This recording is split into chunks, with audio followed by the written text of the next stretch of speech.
foli ni tanu be kan ɲɛsi bɛɛ lajɛlen ma bi ye tɛnɛ ye octobre kalo tile 3 san 2022 ni ye a ka dɔn kibaru waatiw sele dɔn kibaru mun kɔnɔna la an bɛna kuma min ye an ka ɲininikɛlaw olu wulila ka se kalanso dɔ la an yɛrɛ fɛ yan nɔ Jelibugu la min n'a bɛ tali kɛ markaz al mustafa la a bɛ tali kɛ denmisɛnninw ye kuranɛ durusi min kɛ o ɲɛ o baaraw kun don awa an ka ɲininikɛlaw sera an bɛna da dɔ la ka fara kan min ye kɛnɛ ye a bɛ tali kɛ kɛnɛ min n'a bɛ fɔ ko compagnie kɛnɛ art awa min ye ka se ka kalanbolo di denmisɛnninw ma min bɛ tali kɛ ziiriw ta nasira la ayiwa fɔ ka taa se min ye ɲɔgɔlɔnbɔ olu baaraw ye ale ni kalanbolo k'o di denmisɛnninw ma ayiwa o baara ninnu kɛlaw taara yen nɔ an bɛna da don o fana la ka bɔ yen an ye ekɔliso damadɔ yaala min ye ka se ka kunnafoniw sɔrɔ ka bɛn ni ekɔlita yɛrɛ ye an bɛna an da mɔgɔ olu fana la n'an bɔra o la an bɛ taa diɲɛ bunanku kan ayiwa ka daminɛ farafinna fo ka taa se nanzara jamanaw kan kunnafoni min b'an bolo an b'o da an lamɛnbaga n'an filɛbagaw k'olu tulo kan an b'a fɔ aw bɛɛ lajɛlen bisimila.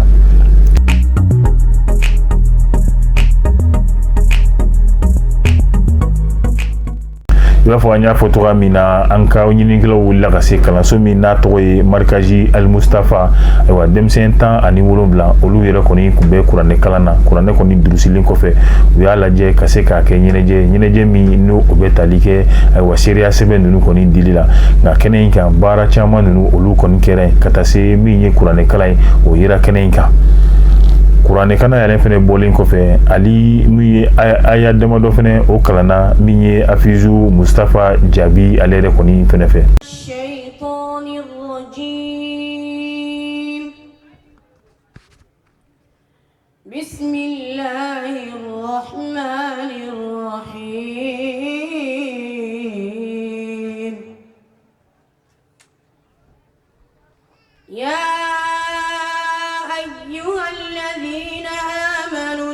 الله حق تقاته ولا تموتن إلا وأنتم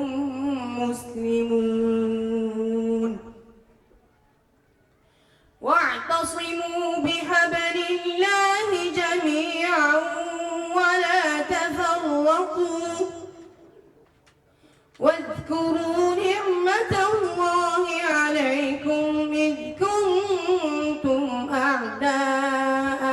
فألف بين قلوبكم فأصبحتم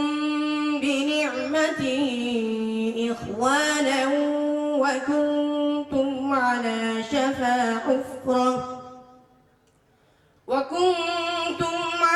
شفا حفرة من النار فأنقذكم منها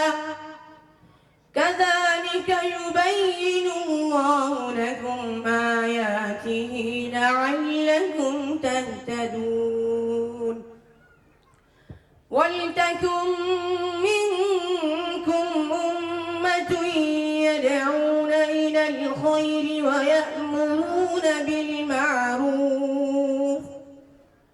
ويأمرون بالمعروف وينهون عن المنكر وأولئك هم المفلحون ولا تكونوا كالذين تفرقوا واختلفوا من بعد ما جاءهم البينات وأولئك لهم عذاب عظيم. Mustafa jaabi ta bɔle min ye denmansaw ye olu ka nɔrabila o kun bɛ yen nɔ o ye an yɛrɛ ka alimami ye Imam Abubakar Janka. o foli kan ka daminɛ an fa la Mustafa jaabi si ani kɛnɛya ala k'o kɛ an n'a ye a ye yiri min turu yiri in falela a yɛrɛ ye kaba an b'a ɲini a ka kɛ yiri ye min bɛ don fɔ alikiyama dɔn wala an bɛna marikazu cɛdenw na ka daminɛ an dɔgɔkɛ Abubakar jaabi la an n'a ka cɛdenw to an b'u bɛɛ lajɛlen fɔ k'u waleɲuman dɔn anw denfaw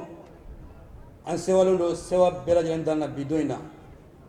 wala an bɛ min fɔ komi kuma kelen n'o b'a bɛɛ wasa o de ye ala ka baara in sara kɛ aljana ye ala kana nimisa kɛ maa fɛn min sen dɔrɔ la n'a bolo dɔrɔn la n'a da dɔrɔn la kana maa si nimisa i ka o baara in na andenw an bɛ dugawu k'o fana ye dɔnni min ala filɛ ka d'u ma ala ka kɛ dɔnni ye min bɛ diɲɛ dilan ani lahara ala ka kɛ dɔnni ye min bɛ ko ɲɛ ani ɲɛ ala ka kɛ dɔnni ye min n'a tɛ ban tuguni dugukolo sanfɛ wala ne tɛ kuma jɛnya maa nisɔndiyara kojugu bamananw ka kuma fɔ cogo de don tuma dɔ la n'i ko bɛ tasuma f'i ye n'i ma faga ni i daji ye i b'a faga ni ɲɛji ye hali n'a y'a sɔrɔ n tɛ bamanankan mɛn kosɛbɛ mais hakili la n bɛ fɛ ka min fɔ a faamuna ala kulli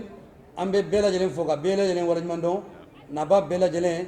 ni an bɛ ka kɛnɛ ye ɲɔgɔn fɛ wala an denw an ka a f'u ye komi kuma laban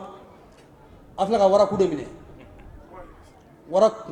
waraku a y'o de minɛ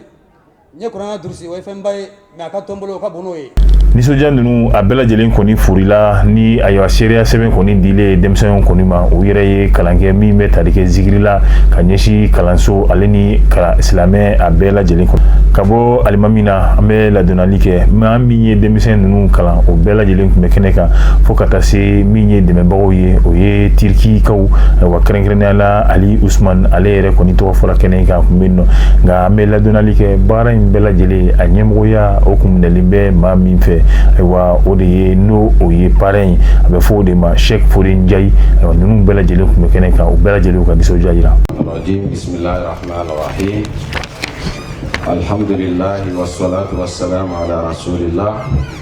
sallallahu alayhi wa ala alihi wa sahbihi wa sallim tasliman. Assalamu alaikum wa rahmatullahi wa barakatuh. An bɛ Ala fo ka Ala barikada ala min ka se n'a ka bonya kɔnɔ a ye nin kɛnɛ in a ye a seereyali nɔgɔya an bɛɛ lajɛlen ma an bɛ Ala deli ya rabbi an bɛ wuli an kelen kelen Ala ka yafa an bɛɛ lajɛlen ma kɛnɛ in bonya sababu kama donc o kɔnɔna la ne kɔni tun tɛ fɛ ka kuma mais comme u y'a ɲini denfaya tɛ ɲa kuma kɔ donc n bɛ wuli ka foli kɛ ka da kan bonya min n'u y'a ta ka n sɛgɛrɛ Central Mustafa tɔgɔ la diyara n ye a bɛnna ma an bɛ Ala deli hali bi sankɔrɔta Ala k'a di centre ma mais ne ka foli n b'a fɔlɔ an fa Alhaji Mustafa Jaabi an bɛ Ala deli Ala ka kɛnɛya dan n'a ma Ala ka sijan di a n'a ma an b'ale de ka kɛnɛ kan ka da kan an bɛ min seereya a bɛ san 20 san 30 ko bɔ an n'a denw bɛ jɛ la ani Jaabilakaw bɛ jɛ la a mɛnna mais an ma foyi ye an ma foyi seereya a ka koɲɛ la ni kuranɛ ko tɛ ka denw bɛɛ kunsi kuranɛ ma bi n'an sigira o kɛnɛ kan bi k'a fɔ denmisɛnninw bɛ ka kuranɛ durusi o centre kɔnɔ o tɛ balinako ye sewa ko don an bɛ Ala deli Ala ka ɲuman bɛɛ lajɛlen fo lahara jɔ don Ala k'a bila an fa ka mizani na n'o ye Mustafa Jaabi ye o tɛmɛnen kɔfɛ ka foli kɛ ka se Abubakar fana ma ka d'a kan a y'i cɛsiri sira min bilala a kɔrɔ a y'a fɔ cogo min a y'i jija a la bi n'i y'a ye an bɛ sigi nin kɛnɛ kan a ka foli a kan ka kɛ ka d'a kan a cɛsirila a jijara mun kosɔn a ɲɔgɔnna caman ye kuranɛ durusi mais u bɛ ko caman fana la mais k'i sigi ka baara bila ka se k'i lasigi ka mɔgɔw lakalan fana ka se ka kuranɛ durusi vraiment foli ni barikada kan ka k'a ye. tali kɛ an ka ziiriw fo ka taa se ɲɔgɔlɔbɔ sira ale ni a ɲɔgɔnna si caman sinima n'a bɛ fɔ o ma ko filimu ayiwa o bɛɛ lajɛlen kɔnɔna la kalanbolo denmisɛnw y'o kɔni fɛnɛ sɔrɔ kɛnɛ in kan maaba caman tun bɛ yen nɔ n'olu bɛ tali kɛ an ka sigida la ayiwa min y'an ka dugutigi yɛrɛ ale tun bɛ kɛnɛ in kan a ye kuma minɛ n'o ye Mamudu Jara ye an k'ale lamɛn. n denw fo baw fo ka tila ka aw fo a min kɛ kɛnɛ in kɔnɔ an ne ma k'a kibaru mɛn dɛ Ala ka kɛ sini kɛnɛ ye ne kelen fɔ a ye ɲɔ minɛ jɛ o jɛ n'a b'a la a kɔrɔfɛ kuma tɛ ban a b'o to yen a ye ɲɔ minɛ k'a ka baara kɛ o kilifa dɔ a la jɛ o jɛ a y'a to yen na kosɛbɛ dɔw ta dɔ fɔ kɔfɛ kɛrɛfɛ kuma ani ko caman tiɲɛ ala k'an kisi o ma ala k'an kisi jugu tɔɔrɔ ma ala k'an kisi jugu tɔɔrɔ ma a mana bolo don fɛn fɛn ala ka ɲɛ an bolo fɛn min tɛ ɲuman ala ka n'o si an ma fiyewu ala ka ɲuman si an ma b'an furu ka wale ɲuman dɔn juma dala bɛɛ ka foli don sigida bɛɛ ka foli don fɔ aw ɲɛ n bɛ dugawu k'a ye ala ka sini kana dɔn Mamadou Jara ale ka kuma kɔfɛ an y'a ladɔnniya k'a fɔ ko in yɛrɛ bɛɛ lajɛlen a denfaya kun minɛlen bɛ maa min fɛ ni o ye ɲɛmaaya yɛrɛ o de ye Alassane Bɔ Jakite ale fana y'i da don kuma la an bɛ a fana lamɛn. Ne tɔgɔ ye Alassane Bɔ Jakite. Bon n kunkɔrɔtalen don la kosɛbɛ parce que danbe kɛnɛ ani yɛrɛdɔn kɛnɛ n'i welela k'i bila o ɲɛfɛ o kan ka mɔgɔ fa o ye kunkɔrɔta ko ye donc n bɛ yɔrɔ min na bi n nisɔndiyalen don kosɛbɛ depuis u y'a fɔ n ye don min a bonyana n ma.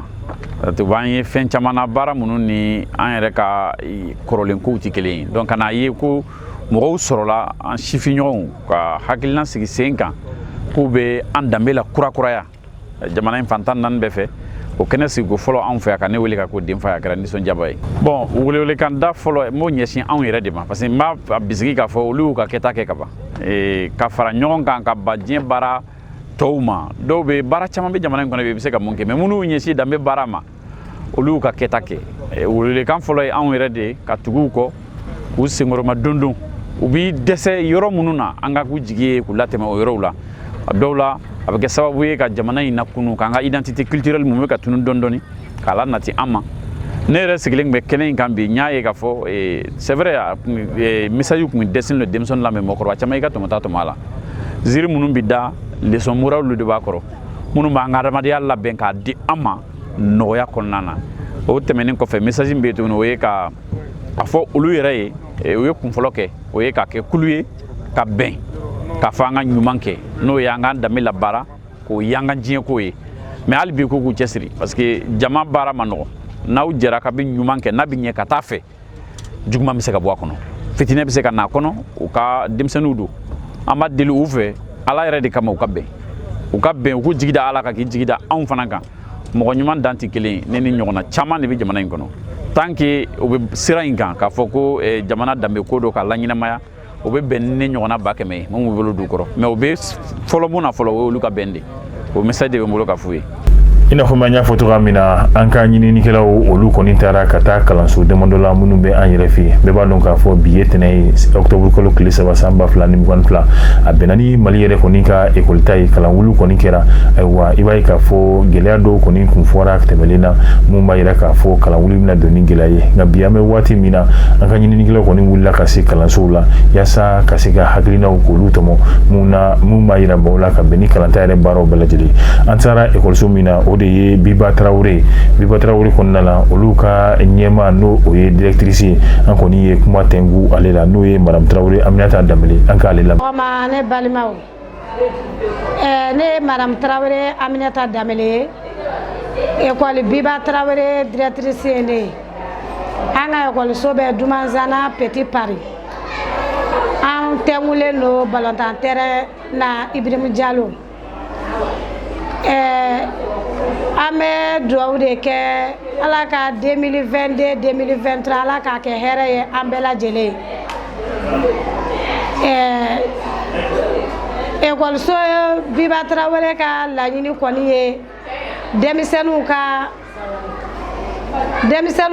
kalan ɲɛtaga ani denmisɛnninw ladonniko ɲumanw ye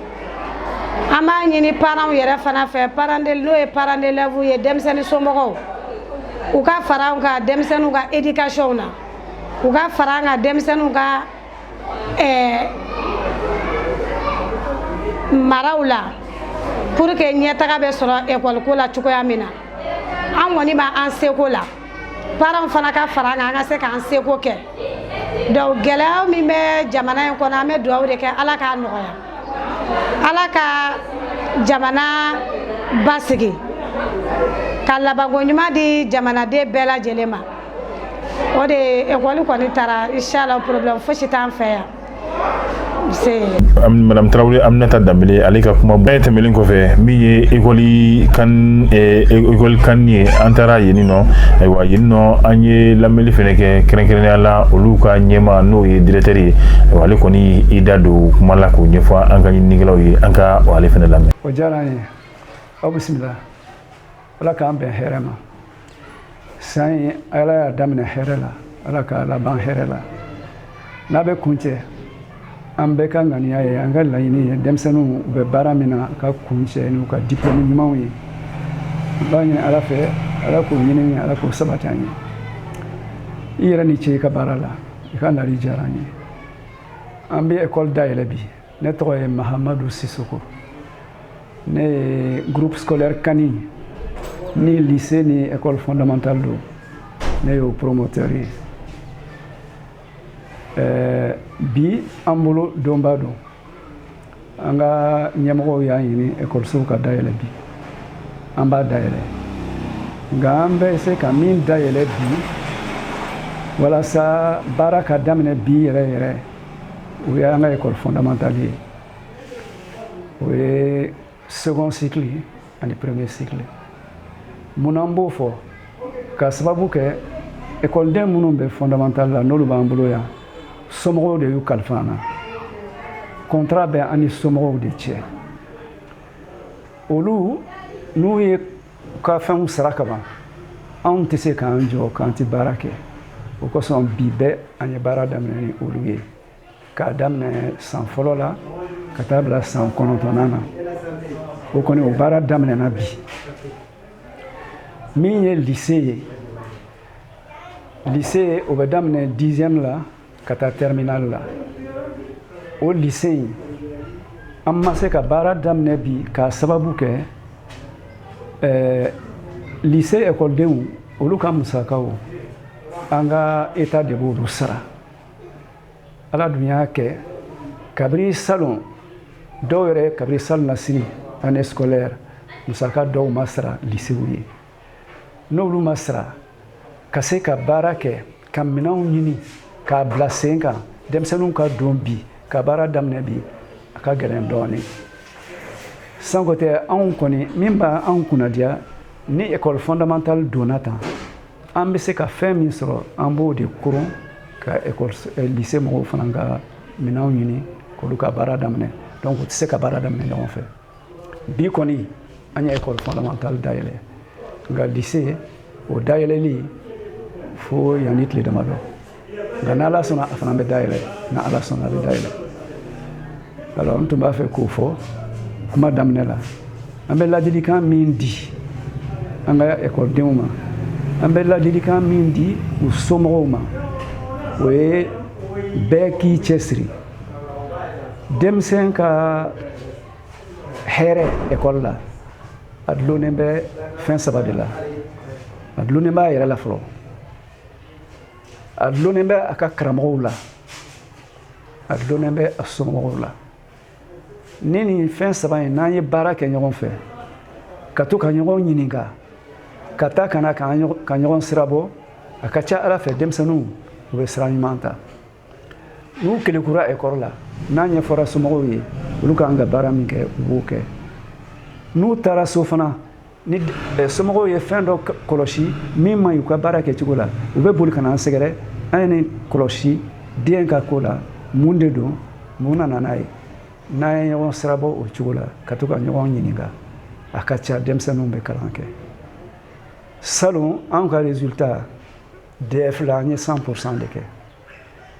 ekɔliden 22 tun bɛ yan ala ye 22 ala y'o garisigɛ don DF diplôme na nka baki mɔgɔ si ma gagné o mɔgɔ 7 kun don série 2 tun don mɔgɔ si ma gagné a balala an yɛrɛ la kosɛbɛ nka ni ala ye min kɛ i b'o minɛ i bɛ fɛnw ta n'a ye i bɛ kalan ta n'a ye walasa ka baara k'a dilan ka taa fɛ a ka ɲɛ ka taa fɛ alors ɲinan kɔni an bɛ se ka min fɔ ekɔli daminɛ in na o ye nin de ye hakɛto bɛ nin kan taa an ka jamana kɔ kan kɛrɛnkɛrɛnnenya la min ye laseli ye n'o o kɛra CEDEAO yɛrɛ kɔni ɲɛmɔgɔ fɛ a bɛ tali kɛ laseli sabanan na min bɛ ka ɲɛsin Burkina yɛrɛ kɔni jamana ma ayiwa fɔlɔ la a b'a yira k'a fɔ n'o ye CEDEAO yɛrɛ kɔni ɲɛma ni o bɛ bɛn Général Umaru Sisoko Embalo a ko a bɛ kuma n'o ye CEDEAO jɛkulu yɛrɛ kɔni bɛɛ lajɛlen tɔgɔ la a bɛ foli kɛ ayiwa ka se ka ɲɛsin Burkina bɛɛ lajɛlen ma bari ka d'a kan gɛlɛya min kɔni nana u sera ka gɛlɛya ninnu ka dalakuru min na ka sɔrɔ kɛlɛ ma k'a la wɔyɔ ma k'a la ayiwa kɔni a b'o foli n'o waleɲumandɔn kɛ Burkina jamanaden bɛɛ lajɛlen na a b'a yira k'a fɔ fɛnɛ tuguni min ye Burkina jamana ɲɛmakɔrɔ lieutenant colonel Paul Henri Sadago Damiba a kɔni ye hakilina min ta n'o ye k'a yira k'a fɔ a bɛ jɔyɔrɔ min na k'a jɛr'o kɔ o min kɛra ayiwa a ko ale kɔni ye u ye kuma mɛn CEDEAO bɛɛ lajɛlen kɔni tɔgɔ la ayiwa i b'a ye k'a fɔ o laɲini fɛnɛ kɛra sababu ye min kɛra kɛlɛ min kun kan ka don walima fɔɲɔgɔnkɔ min kun bɛ se ka don Burkina ka denw ni ɲɔgɔn cɛ ayiwa min ye nin hakilina in tali a kɛra sababu ye ka se ka o bali cogoya min na a ko ale bɛ Burkina jamanaden ka kelen kelen bɛɛ lajɛlen fɔ bari u sera min ye gɛlɛya mun b'u ni ɲɔgɔn cɛ bi ka se ka a ɲɛnabɔ ka sɔrɔ a ma kɛ ni jeli bɔn ye a ma kɛ ni foyi yɛrɛ kɔni bɛɛ lajɛlen nka ale kɔni b'a ɲini Burkina ɲɛmɔgɔw fɛ bi ayiwa u kɔni ye dalakan de di CEDEAO ma u k'o dalakan k'o bɔ a sira fɛ o siralatigɛ de la tuguni a yɛrɛ k'a fɔ yaasa bɛn ale ni basigi u bɛ se ka na cogoya min na Burkina jamana kan maaw bɛna wuli ka taa Burkina ni o bɛ ta n'olu bɛ se ka bɛn bi yɛrɛ ma n'o ye tɛnɛn 2 octobre kalo tile 3 ayiwa i b'a ye maa ninnu na mɔgɔ jɔn b'a la a bɛ fɔ son excellence madame Zizi Carla Barbosa ale b'a la ni ale ye ministre des affaires étrangères n'o bɛ tali kɛ a ka jamana ni jamana wɛrɛ cɛ olu koɲɛw ɲɛnabɔli la n'o ye Guinée Bissau ta ye fo ka taa se président du conseil des ministres de la CEDEAO ministre ayiwa conseil des ministres ɲɛma ayiwa o fana bɛna ye taama yɛrɛ kɔni fana la fo ka taa se min ye Mahamadou Issoufou ni ale yɛrɛ ye Niger jamana ɲɛmakɔrɔ ye ayiwa ale yɛrɛ kɔni kelen bɛ kuma ɲɔgɔnya Burkina jamana ale ni CEDEAO yɛrɛ kɔni ni ɲɔgɔn cɛ ayiwa ka fɔr'o kan son excellence docteur Umaru Aliyu Touré ale fana kɔni bɛna ye taamaden ninnu kɔni fana la yaasa ka se ka bɛn ni basigi o bɛ se ka na cogoya min na Burkina jamana yɛrɛ kɔni kan halisa an bɛ to Burkina an y'a dɔn k'a fɔ bi an bɛ waati min na an y'a fɔ Burkina jamana ɲɛmakɔrɔ ale kɔni jɛra n'a ye ka fanga ka jɛ o kɔ ayiwa fanga kɔni dira maa kura min ma n'o ye Ibrahim Traoré ale kɔni y'a jira k'a fɔ maa caman ani ɲɔgɔn ye min tun bɛ sen na n'o bɛ tali kɛ directeur de cabinet la a y'a jira k'a fɔ maa caman kɔni b'a dɔn ayiwa bi kɛnɛ in kan ale ka bɛɛ y'u bɛɛ lajɛlen dɔgɔnin ye nka i b'a ye k'a fɔ baarabaw de kɔni bɛ yen nɔ ka kɛ ayiwa a b'a fɛ baara minnu n'o olu yɛrɛ kɔni ma se ka kɛ kalo 8 kɔni kɔnɔna la kalo 3 de b'an bolo an ka se ka olu baaraba ninnu ka se ka olu yɛrɛ kɔni fɛnɛ kɛ a bɛ ladonnali kɛ min ye k'a fɔ ko mobili minnu bɛ ministère ninnu na baarakɛyɔrɔ na ni mago tɛ ka ɲɛ o la bari ka d'a kan ko degun misɛnninw b'o la k'u ka bɛɛ lajɛlen ɲɛf'u ɲɛna fɛɛrɛ minnu bɛ se ka tigɛ yaasa olu bɛ se ka don baara la cogoya min na olu ka ɲɛnabɔ bari ka d'a kan u ko k'u mago bɛ mobili ninnu na a y'a jira k'a fɔ u ka kalan wuli o fɛnɛ bɛ bɛn bi ma n'o ye tɛnɛn 2 octobre kalo tile 3 o fɛnɛ bɛɛ lajɛlen tɛmɛnen kɔfɛ min ye balo ta sira ye a ko ka balo bɔ ka se k'a di jamanadenw ma ayiwa o kɔni a y'o laɲini kɛ ministériw olu ka directeur de cabinet ninnu de kɔni fɛ nin bɔra a ka kuma yɛrɛ kɔni fɛnɛ kɔnɔ kuma min ni o bɛ tali kɛ a ka discours yɛrɛ la ka ɲɛsin jamanadenw ni fɛnɛ bɛ dansigi an ka bi kunnafoni sɔrɔlen na an b'a fɔ tuguɲɔgɔn min n'a b'o kɛla k'o jiri ni anw ye halisa diɲɛ ninnu ka se ka olu cari diɲɛ b'a ka kunnafoni sɔrɔ ayiwa ne b'a fɔ a k'an bɛn diɲɛ waati wɛrɛ